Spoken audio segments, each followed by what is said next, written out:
okay, so let's say the 49ers, let's say Trey Lance doesn't work out here. Okay. What does it mean? I mean, is it a blemish on Lynch and Shanahan? Well, the answer is probably yes. But in the grand scheme of things, they've been to 3 NFC championships in 4 years. How do you hold it against them if that's what you want to do? Or just do you move forward and let bygones be bygones? And the reason I'm thinking about this is because I always think of, Robert Parrish and Kevin McHale for Joe Barry Carroll. Oh, and that's been 30 plus years ago. We still talk about it. We still talk about it as a mistake. But what is it? Is there going to be any consequence to it? Does it change the way you look at Shanahan and Lynch? What does it matter right now? Right now, it doesn't matter at all. And we talked about it, and I love you for throwing this at me. And the reason it doesn't matter, Steiny, because there are no repercussions. You say, why, Goo? Because right now, it looks like you are in good hands like Allstate with Brock Purdy. And that is the best cologne and deodorant for Trey Lance not being ready or under center. But as we move forward, nobody in this world is perfect. I don't have to tell you that, Steiny. But this will be a blemish on... I'm sorry. I'm not putting this on Lynch's ledger. I'm putting this on Kyle Shanahan and the guy that I've given kudos to about his uncanny ability to identify quarterbacks. So if Trey Lance ends up not working out and he's James Wiseman, that will definitely go on his resume. And you know why it'll go on his resume in red ink, Steiny, is because what you did to jump up and get him. Okay. But that doesn't taint everything that you bring to the table and have accomplished.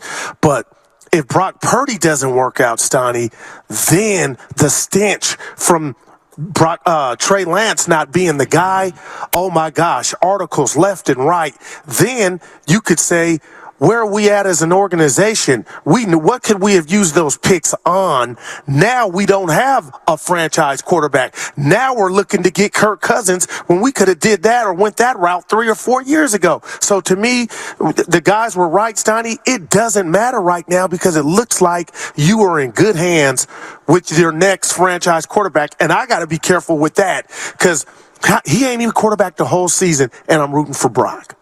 Yeah, I'm struggling with this too because, again, I was listening to Willard and Dibbs, and our guys. I think it's fair to say, well, if they would have just stayed where they were, who would they have picked? Is that a player who might have been able to help them now? Yeah.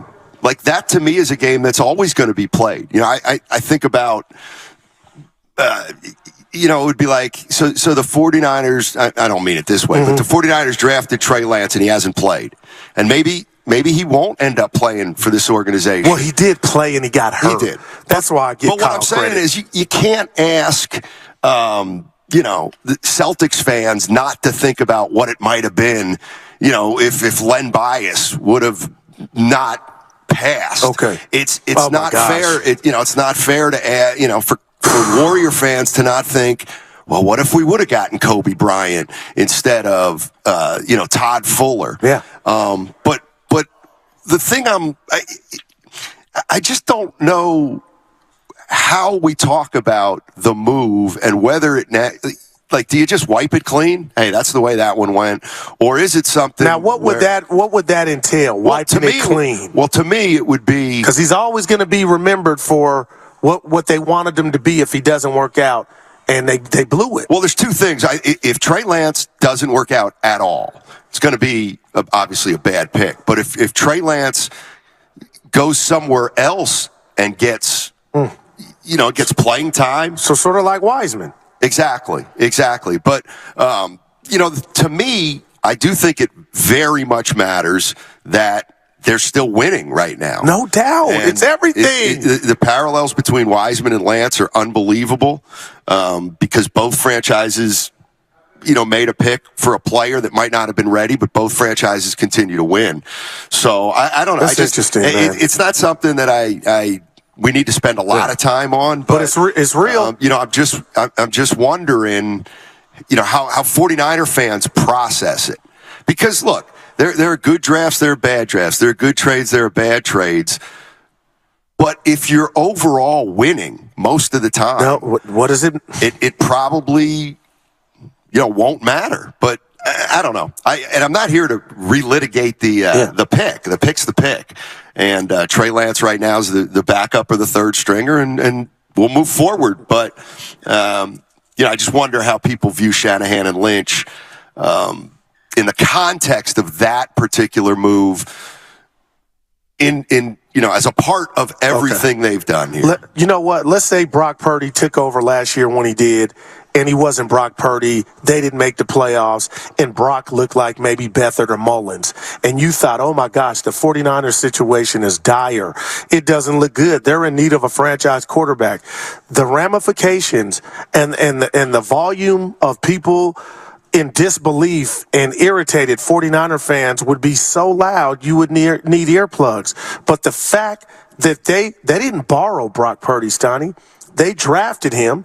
Yeah, nowhere near where they drafted Trey Lance, but at the end of the day, he's still our quarterback, and we're benefiting from that. So right now, if I'm Kyle Shanahan, I don't want to say he got lucky, Steiny, because something went into what they saw in Brock Purdy, but you're avoiding the Jackals, really, because you don't have to, because right now it looks like you hit on the pick that we didn't think you were supposed to hit on. Exactly. If that makes any sense. No, it is, and we can do this. Who cares where it was? We got one. Yeah, exactly. Like I can't remember. I'm terrible at remembering drafts, but did the Warriors have a first round? Did the Warriors pick Harrison Barnes the same year they picked Draymond Green? I can't remember. Draymond Green obviously was a second round pick. The point is let's say the Warriors would have, they strike. Okay. Right, it's like the Warriors. They drafted Ike Diagne with the 9th pick, and then they drafted Monte Ellis with a second round pick. So, yes, you got to give them credit for Monte Ellis. And the fact that it was a second round pick, so be it. You were asking an interesting question before the show, and it got me to thinking I'm going to throw it out to 49er fans because this is a team that's knocking on the door, and they've got expectations. There's no doubt about it. And the question you asked is, kind of not only how you feeling about the Niners, but if the Niners, if they're to break through this year, if they're to get over the hump, and we all know what that really means, if they're to let's just say push through that wall, what's going to be the reason why the 49ers win it? What's going to be the reason that this year would be the year they win it all as opposed to the last few years? And if they're not able to push through, if we kind of have a season like last where, it's frustrating at the end, what's going to get them beat again? 888-957-9570. I thought it was a good question. And so I'll throw it out to 49er fans. If the 49ers break through and win this thing, win the Super Bowl, what's going to be, to you, the biggest reason why? And again, because we're fair and balanced, if they can't get it done, what is going to be the reason they get beat? Let's start for me, Steiny, with the positive. All right. And tell me if this even qualifies. Damn it. Health. Because I can sit up here and tell you right now that health is the reason they didn't go to the Super Bowl. And I know you're going to say Guru, Philly kicked their ass, which they did. I take nothing from the Eagles, but nobody watching that game could ignore that we all got robbed of the Niners offense being the best version of itself. So I do understand when I say that. I know Philly could have stopped Brock Purdy if he remained upright. But the bottom line, Steiny, is he didn't. And injuries to me, especially the last game and in the first quarter, derailed the 49ers' chances to go back to the Super Bowl and hoist up that Lombardi trophy. And I mean this because I got some close seconds and thirds. But number one, with this team as we know it, is health. And you think and the other thing you threw out was what's done them in what do you think's done them in last year, or what got them beat last year? I think most people would say health. I don't want to set you off like Queen Latifah early, Steiny, but Vivica Fox, shout out to you. I don't That's know a great what you're movie. Set about. it off.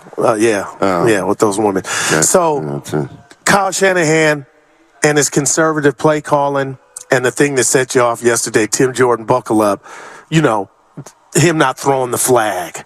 I know that set you off yesterday when I brought that up, but little stuff like that. So the one thing that held the 49ers back last year. Now you're changing what I'm saying. No, that's what the question you asked, I thought. Yeah. What was your biggest, or am I misunderstanding? And I said it abroad. I said him being conservative overall, not just pointing out that one play. That was an example. I wouldn't dare say, he was conservative because of that. But Steiny, he's got to step up his game in high leverage situations. That's if we had to do a report card for Kyle, it's high leverage situations. I need you to be at your best. And I just feel like 2019 Super Bowl, the most high leverage situations, the halftime, right before halftime, John Lynch is in the suite calling timeout, and Kyle, for whatever reason, let it go. Let the clock tick out. Like, you got to be aggressive if you want it. And maybe they throw a pick if they call timeout and get the ball back. But damn it, those are the little things, Steiny, that the hoodie and all the other great coaches we've seen, they maximize and take advantage. 888-957-9570 is the number, and Guru's throwing it out. What's held the 49ers back the last couple years from getting over the top? And if they can get over the top this year, what's going to be the big reason why?